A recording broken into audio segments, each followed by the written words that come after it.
se mantiene más en el tiempo, los productos, las cosas que usted tenga. Tiene un dinero extra, compre el material de limpieza para que le dure 7 meses. No tenga dinero extra en el condominio y soliciten bolívares más porque es que se deprecia. Ya ustedes van a ver ahí unas gráficas. Siguiente. Bueno, miren lo que les decía, esa es la caída de la economía. Esos años que están en rojo, lo que puse en rojo no es nada para resaltar. ¿Verdad? Esos años que están en rojo, bueno, es la contracción que les decía de más de 70%. Luego, bueno, la leve recuperación desde ahí. Entonces, es lógico que tengamos morosidad, neomorosidad, como me explicaron el concepto, que me parece interesante, gente que era buena paga y ya no puede, porque cambió el país.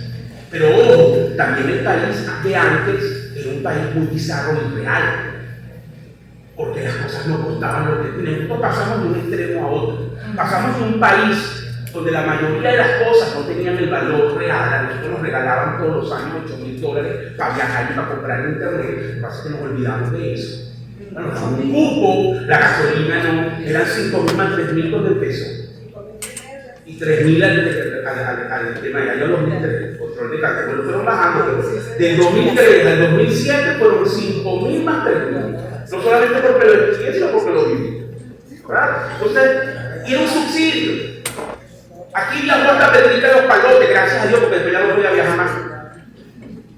Un subsidio. La gasolina un subsidio, los servicios un subsidio. Entonces pasamos de un país donde todo era muy barato al otro extremo hoy, donde las cosas son muy caras para el ingreso. Siguiente. Miren ahí, es lo mismo, pero para que vean mensualmente la caída, fíjense que hay como esta estabilización, un piso, ¿verdad? Lo estabilizamos, es decir, la economía llegó a un punto que dejó de caer, y luego la poquita recuperación, ven ustedes como un cachito subiendo al final. Perdónenme que no se vea los que están atrás, que es lo que algunos llamaron osadamente Venezuela Cero, que es el chingo. Siguiente. Ya ustedes ven el tamaño del cachito. Vean esto que está acá. Miren, eso es el nivel de riqueza de la población venezolana. Los economistas llamamos a eso PIB per cápita. O sea, los economistas somos como los médicos, le ponemos nombre a todo. Entonces, ¿qué es el PIB per cápita? No es otra cosa que agarrar todo lo que producimos en el país y lo dividimos entre el número de habitantes. Es una medida de riqueza. Bueno, en 2013, cuando llegó Maduro, ¿verdad? Si agarramos todo lo que producíamos y lo dividíamos entre las personas que habíamos en 2013, a cada uno nos tocaba $12,000. Ahora, ¿verdad? Hoy, si agarramos todo lo que producimos y lo dividimos entre los que quedamos, nos toca a cada uno $1,980. Ahí lo ven. Un iPhone te puedes comprar. Un iPhone. Es decir, amigo, eso es una medida de empobrecimiento. Los economistas utilizamos ese número para saber si la sociedad se ha empobrecido.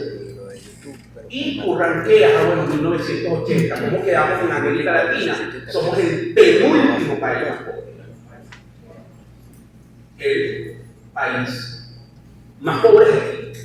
Nosotros estamos detrás.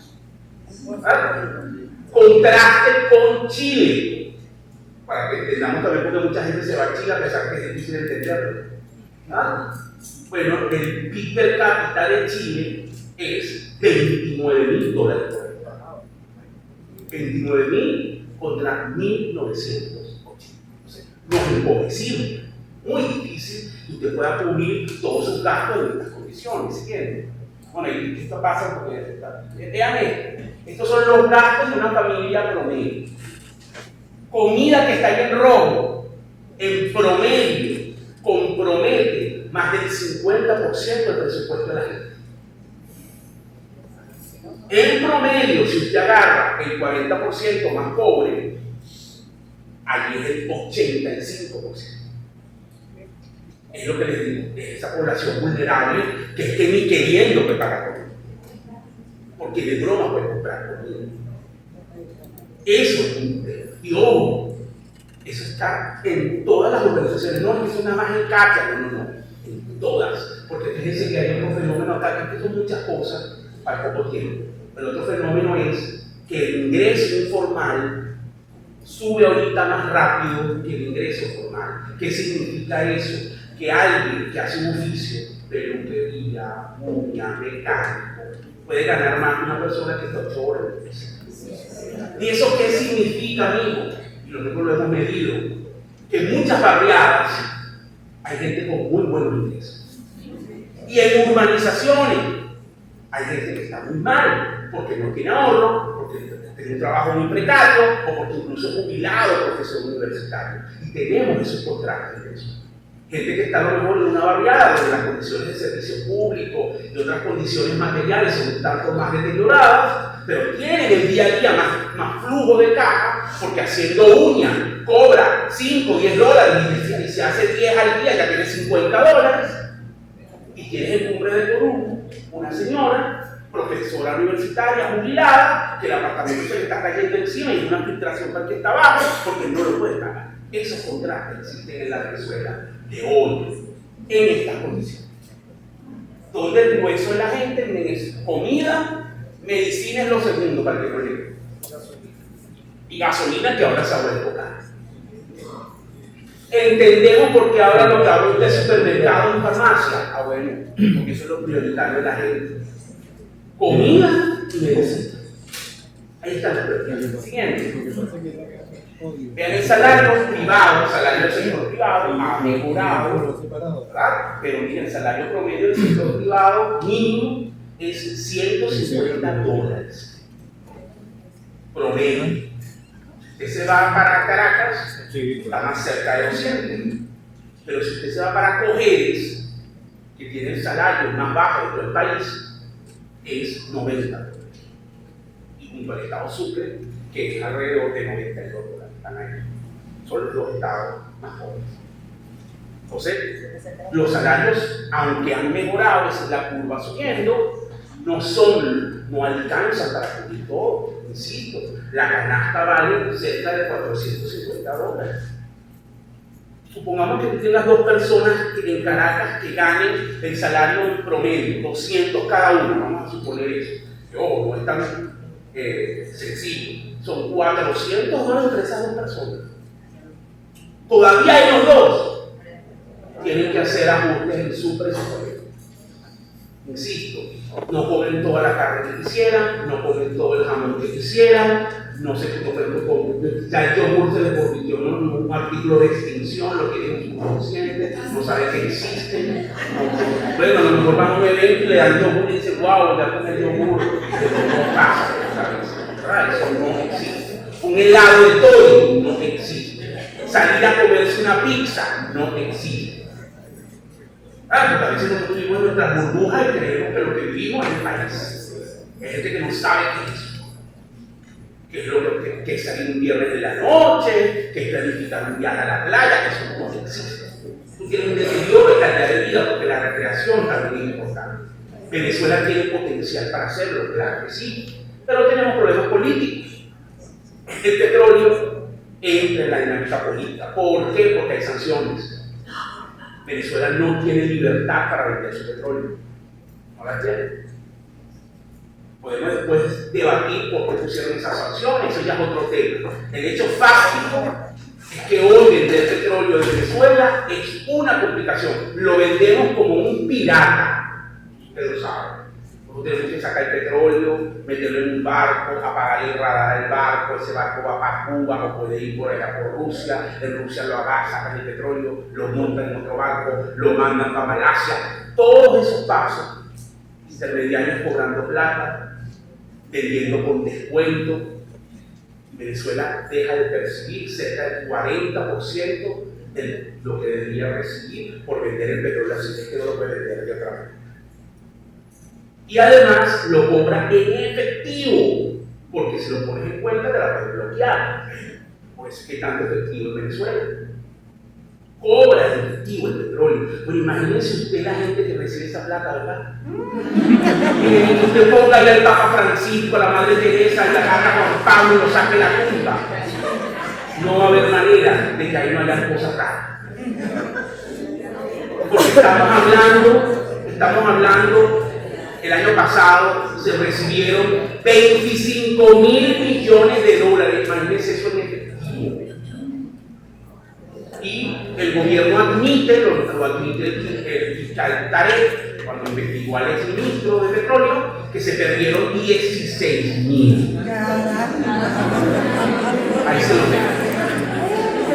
Entonces, complicado el tema petróleo, necesitamos producir más petróleo, pero necesitamos resolver el problema político. ¿Verdad? Siguiente.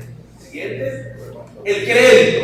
Mira, antes la gente reparaba el condominio con su crédito. Yo les voy a contar una anécdota rapidito. Yo, el único momento que fui presidente de Junta con mi vecino en un condominio fue para poner un pozo. Yo me propuse que en el edificio se pusiera pozo. Yo no lo tan grande. El tema del agua es una gran complicación. Y la verdad es que ya yo no soportaba bañarme con todo. Era un suplicio, ¿no? Y la cisterna y la cosa, además depender de un horario, que estás en la calle, no me voy. Pero mira, todavía también falta más cerveza, no está la cerveza con el agua. No puedo con eso. Es un estrés. Y entonces tú te levantas tú te quieres bañar a las 8 de la mañana, pero no hay que bañarse a las 6:30, porque eso es el horario de la Yo dije, aquí hay que poner un pozo. Me metí en mi junta. Bueno, para no hacer esto muy largo, yo lo voy a decir todo el suplicio. A lo mejor el día me invitarán a otra conferencia ya de hablar de mi experiencia como presidente de la Junta. Total, que bueno, aquí, entre idas y venidas, logré el pozo. Porque no se querían convencer a la Junta de condominio, no es fácil. Incluso para cosas como esas, usted pensaría que todo el mundo estaría de acuerdo en que haga agua las 24 horas. Había gente que decía que esa agua se pone contaminante. Había otro que decía que era mejor la cisterna. Bueno, había que convencerlo, ¿verdad? Había que convencer. Se convenció. Y una de las técnicas que yo usé, por eso te estoy echando el cuento, para que la gente pagara la cuota extra, que era barata en ese momento, porque eso costó para la época $22.000. En aquella época, año 2017. Pero todavía había tarjetas de crédito. Y entonces yo le decía, yo fui apartamento por apartamento y le decía, ¿usted tiene tarjeta de crédito? Sí, lo tengo. ¿Qué banco? Banco tiene crédito. Saca aquí los bolívares, paga la cuota y el alcance baja y explica por qué el crédito es un vehículo. Sacar $600 para eso. Entonces tiene que probablemente establecer un sistema. $50 mensuales, $100 mensuales, cada criterio lo establecerá, ¿verdad? Y además ir haciendo un cronograma de cómo va a ir acometiendo esa estructura. En estas condiciones es una manera de enfrentarlo. Siguiente, donde me quiero centrar, tema inflación, tema tasa de cambio, porque es el meollo para mí del todo. Lo que les decía hace un rato, esa es la inflación en Venezuela.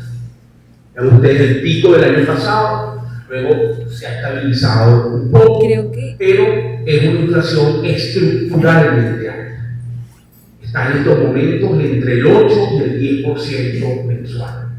Mantener bolívares en los sistemas de condominio en esas condiciones es una pérdida brutal. Si usted tiene 100 bolívares, le pongo un ejemplo sencillo, tiene 100 bolívares en las cuentas de condominio, mes a agosto. Usted llegó septiembre y quiere comprar cosas con esos 100 bolívares, bueno, es equivalente, número promedio, a 90. Porque si la inflación fue de 10, ya eso perdió 10%. Y si usted dejó los 90 y va a octubre, entonces, bueno, vamos a suponer que sea otra vez 10%. Bueno, entonces ya no es 90 la capacidad de compra, es 81. Y así cada mes va perdiendo valor. Entonces, no tiene sentido, como en muchos condominios, no, es que ese es un dinero de emergencia de reserva. Emergencia y reserva lo tiene o en productos o en dólares, pero en bolívares jamás, porque se diluye. Y es importante que las juntas entiendan esto, que logren diálogos directos con las administradoras para ver qué hacen con el dinero. Porque el problema de inflación es extremadamente grave. Siguiente. Ahí lo pueden ver semanalmente. Nosotros para los clientes de Cuanalítica hacemos medición semanal de inflación. Esa línea azul que ustedes ven inclinada para arriba es la inflación en bolívares. Toda la semana. Miren cómo va. Y la línea azul clarito que está por debajo es la devaluación. Ahí está. Y la línea roja que ustedes ven abajo, a lo mejor lo que están atrás no la ven, está ahí como planita, es en dólares. Por eso es que la gente prefiere dólares. Miren cómo se mueve la línea roja, miren cómo se mueve la línea azul. Hay inflación en las dos monedas. Entonces, si yo, todo lo que yo vaya a hacer, vivimos en un país que es muy lamentable en términos financieros del hoy, del corto plazo. ¿Qué significa eso? No podemos guardar el dinero. Sobre todo si es para temas ligados al condominio. Tenemos que reparar algo, compramos materiales de construcción, así sea un saco de cemento. Mire, es mejor un saco de cemento que los bolívares y los dólares en la cuenta. Es así. Es mejor 3 bloques que los bolívares y los dólares en la cuenta. 5 potes de pintura, tener temas de limpieza para tanto tiempo, es el dinero, como pierde valor, se revaloriza en las cosas. ¿Por qué? Porque el saco de cemento cada vez se hace más caro y la pintura cada vez se hace más caro. Entonces, ya yo tenerlo aquí, tengo un ahorro para el futuro. Entonces, ese es un tema bien importante. Tenemos la tentación de ahorrar el dinero y cuando lo reunamos todos hacemos las cosas. Entonces te chocas con la realidad que no alcanza. Entonces tienes que ir reuniendo, invierte, reuniendo, invierte, reuniendo, invierte. Para que puedas de alguna manera enfrentar esto. Siguiente. Miren el tema del dólar. Esto es un punto más técnico, pero eso que ustedes ven ahí en rojo es el dólar que ustedes ven todos los días. Tipo de cambio que es el nombre técnico, la gente dice dólar. Ahorita está en 33, edad de Cristo, ¿verdad? Esa línea azul que ustedes ven por allá arriba es lo que los economistas llamamos el tipo de cambio de equilibrio. Es teoría económica. No es desestabilización, no es que yo quiero tumbar el gobierno de Maduro, no. Es la teoría que te dice, si tú ajustas el tipo de cambio por la inflación, ¿cuánto debería estar? ¿Para qué sirve esa teoría? Simplemente sirve para saber si nuestros productos son más caros o más baratos que los productos que vienen de afuera. Eso los economistas lo llamamos competitividad, es decir, para saber si podemos competir con lo que viene de afuera, primer tema. Y 2, para saber si el precio hoy del dólar es sostenible, si está por arriba. Bueno, con esa teoría, el precio hoy debería estar en 70. 70. Cuando yo dije esto por primera vez, yo fui a una conferencia, salió en la prensa, bueno, me acusaron de todo, que el máximo, no, para nada, ojalá ese número no fuera así. Yo no lo pudiera decir, y no es que eso va a cambiar la línea. Ahora, ¿qué te está diciendo eso? De las dos cosas que les acabo de decir. Bueno, si el tipo de cambio está en 33 y tú estás en 70, significa que los productos importados son más competitivos que tú. Por eso que usted ve que aquí está inundado esto de productos importados. Sale más barato. Te lo dice la teoría. Segundo, bueno, yo estoy comprando un dólar a 33 que debería estar en 70. ¿Qué cree usted que va a pasar en los próximos meses? Se va a ir para arriba. No porque yo lo diga, sino porque lamentablemente los desequilibrios así están. Entonces, más allá de asustarnos, de deprimirnos, que no es la idea, aquí lo que tenemos que ser es resilientes, entender la información y ver cómo la uso para intentar minimizar los daños de la devaluación, que es la idea. ¿Cómo minimizo que el dólar va a subir? Bueno, actuando. ¿Y cómo actúo desde el condominio? Lo que les acabo de decir. Todo lo que yo pueda adelantar hoy en compras en reparaciones, es ganancia. Porque me estoy protegiendo. Dicho de otra manera para que se entienda, estoy gastando hoy cosas a $1.33 que a lo mejor al final de año va a tener 60. Eso es lo que está ocurriendo. Entonces, en vez de comprarlo a 60, lo estoy comprando a 33. Y lo estoy gastando a 33. Ese, y eso es, el nombre técnico de eso se llama cobertura financiera. Es decir, tú te cubres, tú te proteges frente a la devaluación. La devaluación no depende ni de usted ni de mí. Es algo que está fuera de nosotros, no lo podemos controlar. Lo que usted puede controlar es cómo le impacta, cómo se protege. Por supuesto, hay una parte de nosotros muy vulnerable, porque usted no puede proyectar lo que le van a pagar en diciembre, si depende de un salario. Y estaría atado a eso, que sabe que en diciembre va a poder comprar menos. Eso es diferente. Eso sí es una tragedia. Pero yo sí puedo actuar sobre fondos que tenga el condominio, sobre cuotas extraordinarias que tenga el condominio y sobre gastos que tenga planificados del condominio. Y también es importante que esto, por supuesto, lo maneje la Junta y lo exprese también a la comunidad, para que se eviten esas acusaciones que están en todas las juntas de que uno está ahí que para enriquecerse. Yo a veces digo, la gente que no entiende lo que significa a nivel de poder, ¿qué vas tú a enriquecerte con una junta económica? La verdad, yo no entiendo. ¿Qué te vas a enriquecer ahí? Pero por lo menos para que se entiende por qué se está haciendo el uso del dinero que se está haciendo en estas condiciones tan dramáticas. Yo quiero aquí lo voy a explicar, no lo voy a hacer por razón del tiempo, porque ocurre esto, las cosas que hace el gobierno, la problemática. No quiero meterme ahí para no poder decir otras cosas que me parecen relevantes. Aquí la clave es ver cómo enfrentamos esta idea. Siguiente. Bueno, miren dólares, para que entendamos por qué tenemos que usar el dinero. Esto es un análisis que nosotros hacemos, se lo resumo. Lo que yo compraba con $100 en enero de 2019, hoy, si yo quiero comprar las mismas cosas, necesito 450. Eso fue 450. Por eso les digo que en dólares también. No, tenemos unos fondos de emergencia.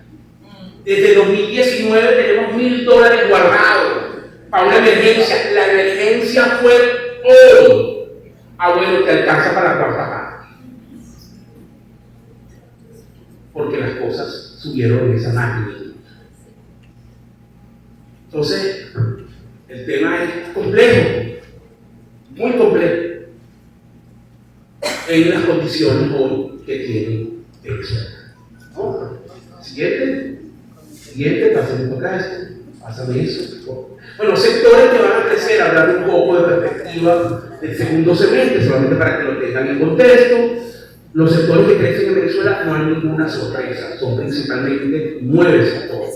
El líder, alimento, es de lógica, ¿verdad? Si la gente gasta lo que gasta en comida, es lógico que la comida sea un sector, la industria que esté creciendo. Segundo, el sector tecnología, salud, servicios profesionales, la gente que trabaja por su cuenta, porque es más fácil.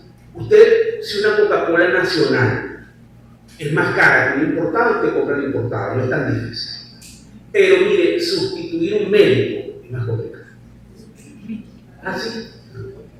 Este médico, este que ha visto, te conoce los achaques, volver a empezar con otro médico, volver a llenar la ficha esa, usted le dio diabetes, usted no. Volver a echarle los cosas. Peor es un terapeuta. Si ya te has contado con tus frustraciones, con tus problemas, empezar de cero con otro. Si la tipa que te hace las mechas ya te conoce el pelo, que te gusta que sea rojo, la fucsia, entonces tú vas a buscar, es más complicado. Lo que quiero decir con esto es que los servicios son más difíciles de sustituir, no imposible, que los bienes. Por eso es un sector que crece. Los ajustes en precios son más agresivos que vienen un producto. Luego tienes comercio, logística logística, empaques, cuidado personal y medios de pago. Esos son los sectores que están creciendo hoy en Venezuela. Fíjense que todo gira alrededor de alimentos, salud y lo que soporta eso. Siguiente. Bueno, la buena noticia es que los precios en dólares, esto es la variación de los precios en dólares. Vean ustedes cómo ha venido la tendencia, viene siendo menor, porque tampoco yo puedo seguir subiendo precios en dólares porque la gente no va a comprar. Se han empezado, gracias a Dios, a estabilizar. Por eso es que cualquier ahorro se tiene que hacer moneda dura y con previsión de gasto de no muy largo tiempo, por lo que ya vieron de que también ahí los precios suben, ¿verdad? Siguiente. Y aquí voy a pasar muy rápido, es una introducción para la persona que va a hablar de dolarización. Nosotros hacemos estudios de dolarización.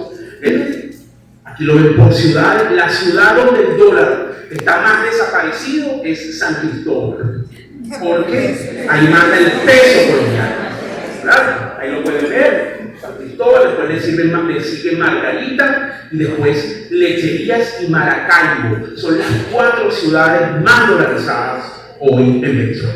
Las menos dolarizadas, Mérida, Maracay y Barquisimeto, que también tienen su grado de dolarización, pero comparada con las otras es menor. Siguiente. Por producto, bueno, cuanto más sofisticado es el producto, más dolarizado está. Miren, el que está allá arribita es el electrodoméstico. 90% de los pagos se hacen en dólares. Imagínense usted está con una nevera en bolívar. No tiene mucho sentido, ¿verdad? Siguiente.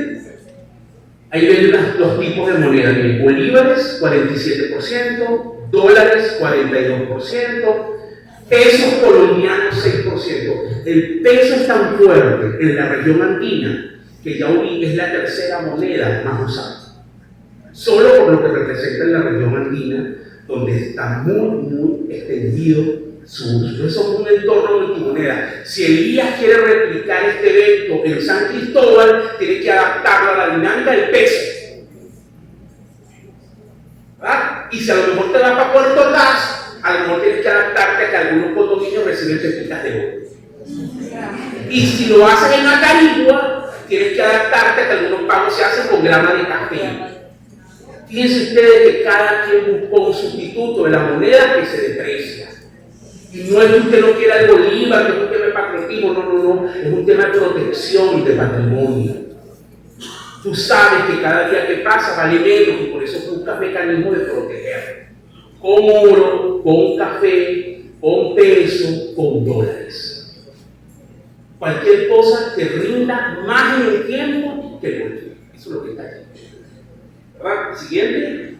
Y el efectivo es dominante. Entonces también, espero que lo digan en la charla de dolarización, hay que tener criterios, porque esta es la parte difícil donde empieza la desconfianza, cómo se manejan dólares en un condominio. ¿Por qué? Y ojo, no lo puedes evitar. 70% de los pagos en Venezuela son en efectivo. Lo que domina es el efectivo. Por lo tanto, si yo pongo una cuota extra, lo raro es que la gente te diga, voy a pagar con un cero. La gente va a pagar si es que paga en efectivo. Entonces, tú tienes que ver, lo maneja la Junta, escogen a un tipo honorable. A mí, mi edificio, a mí me escogieron. Era honorable, economista, que no trabaja con acciones reales, entonces yo tenía que estar con el papelito, aquí tengo $2, todo el tema, manejar.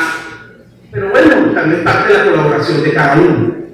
Cada junta tiene que decidir cómo maneja ese tema con la administración. Y hay administraciones que son más abiertas al manejo del efectivo, hay otras que no. Tienen que tomarse una decisión, pero es la realidad hoy en el país. Siguiente, y miren por circulación. Lo que ustedes ven ahí en rojo son la cantidad de dólares circulando en Venezuela. Perdón, lo que está en azul, disculpen. Lo que está en rojo son los bolívares. Vean el contraste. Hay en total bolívares 1.279 millones. Si lo llevamos a dólares, los bolívares son 1.279 millones de dólares. Todos los bolívares, todos. Los que están en la cuenta desde Lorenzo Mendoza para abajo, todo, ¿verdad? Y el dólar efectivo son 4.825 millones. O sea, hay casi 5 veces más dólares que Bolívar. Efectivo. Y solo el 20% de ese efectivo está en la banca. El 80% restante está en un solo banco, que tiene sucursal en todas las casas, que se llama Colchón Banca. ¿Usted conoce ese banco? ¿Le tiene cuenta ahí? Porque la gente tiene desconfianza y prefiere tener sus reales en su colchón que 80%, o sea, de ese monto, 80% está en las casas, en las oficinas, no está en el banco. Por eso es que hay mucho efectivo en la calle. Y por eso es que los condominios tienen que tener un criterio de manejo del efectivo, porque es la realidad. Siguiente. Ajá, ya voy cerrando, me quedan 2 años. Atrás, esa. Perspectiva del segundo semestre. Bueno, mire, por lo menos no hay tantas malas noticias. El segundo semestre nosotros lo vemos mejor que el primero. Pasa que el primero fue muy duro. ¿Verdad? ¿Qué perspectivas tenemos ahí? Bueno, el gobierno tiene mejor flujo, un poco más de dinero, porque ha tomado control del petróleo, ha mantenido la producción, tiene un acuerdo con Chevron, entonces tiene más capacidad de gasto. El gasto del gobierno todavía influye en esta economía. Vemos además crecimiento moderado del consumo, sobre todo en la región capital, la región central y en sectores obviamente como los que ya mencioné, alimentos, salud, comercio. Es un sector, es un crecimiento muy limitado, pero crecimiento activo. ¿Cuáles son las cosas que hay que estar pendientes? Bueno, va a haber más flujo de dinero en la calle, eso provoca más inflación y más devaluación en la parte mala. ¿Ah? ¿Eso qué significa, amigo? Que se tiene que nuevamente, perdonen que insista tanto, ser muy ágiles, es la palabra clave. Ágiles en el manejo del dinero del condominio. Ágiles en la forma como enfrentan quien no paga las cuotas, porque hay gente muy viva. Hay gente que sabe de finanzas, pero es como el lado oscuro de la fuerza de la guerra de las galaxias, ¿verdad? Lo usa para la verdad. No sé qué haces, dice, bueno chico, yo sé que eso se va a devaluar y yo pago en diciembre las cuotas de todo el año para pagar eso devaluado. Bueno, indexe, ya ven, yo sé que jurídicamente es un tema, aquí les vamos a hablar de eso, pero usted tiene que tener criterios de indexación para evitar a esos vivos de los condominios. Ajuste por inflación, ajusta por el dólar. El gobierno en la estructura de crédito lo permite. Usted lo que puede decir es, esta cuota en enero era equivalente a $8.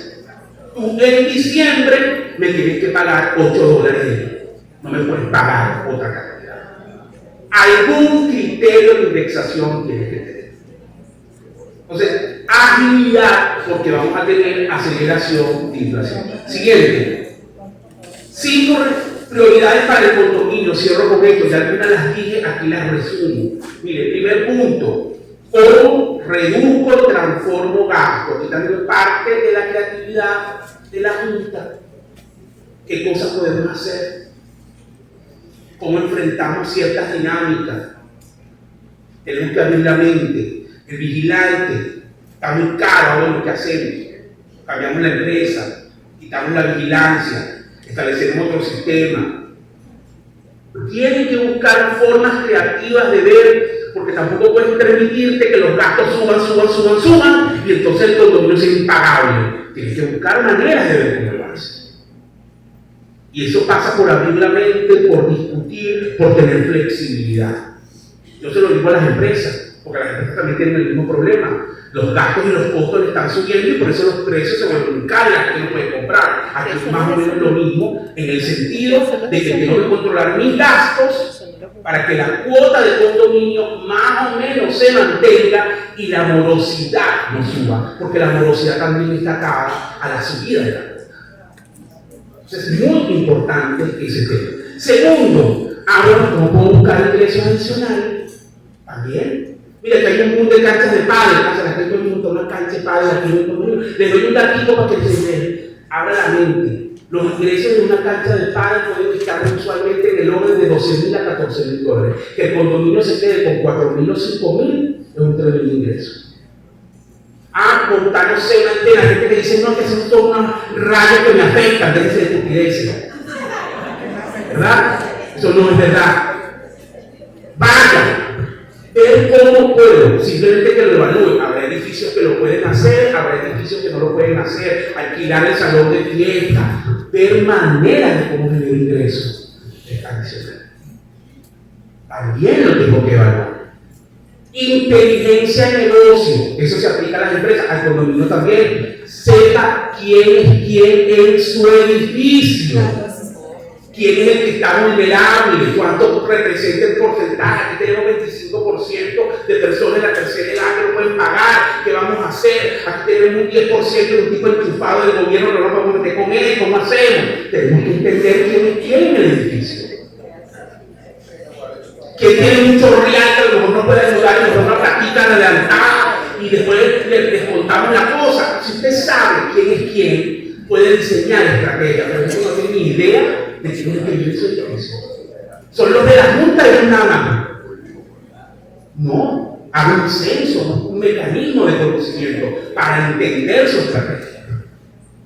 Tablero de indicadores, ¿qué significa eso? Bueno, llevar índice, lo llevan quiminosidad, pero también cuánto está subiendo cada gasto. ¿Cómo tú vas a saber si un gasto está desbordado si no analizas su evolución? Ustedes saben, por ejemplo, cuánto ha subido en el año los gastos de limpieza de su condominio. ¿Cuánto han subido en el año los gastos de vigilancia? ¿Cuánto han subido en el año el pago de la conserje? No sacas números, pero tienes idea de lo que está pasando allí. Tienes que sacar números, hacer comparativa. Por ejemplo, gasto total del condominio subió 30%. Gasto de limpieza subió 90%. Ay, vamos a ver qué hacemos. Porque el gasto de limpieza subió 3 veces más que el gasto general. ¿Qué está pasando aquí? Y empiezas a indagar, a entender y a diseñar estrategias. Esos son elementos que hay que tener. Y por último, que ya lo expliqué, cobertura, es decir, protegerse de la devaluación y de la inflación que viene. Cierro con los numeritos. No me vayan a decir que soy agente del gobierno, son los datos que dan los modelos. Crecimiento todavía, sobre todo por el segundo semestre, de casi 3%. Inflación, no se ve, pero yo se los digo, inflación en bolívares casi 230%. En dólares 27% del año y tasa de cambio de cierre proyectada por nosotros, a lo mejor no puedo quedar corto, 62 bolívares por dólar, hoy está en 33. Entonces, actúen en consecuencia. Gracias, Elías, por la invitación y gracias a ustedes.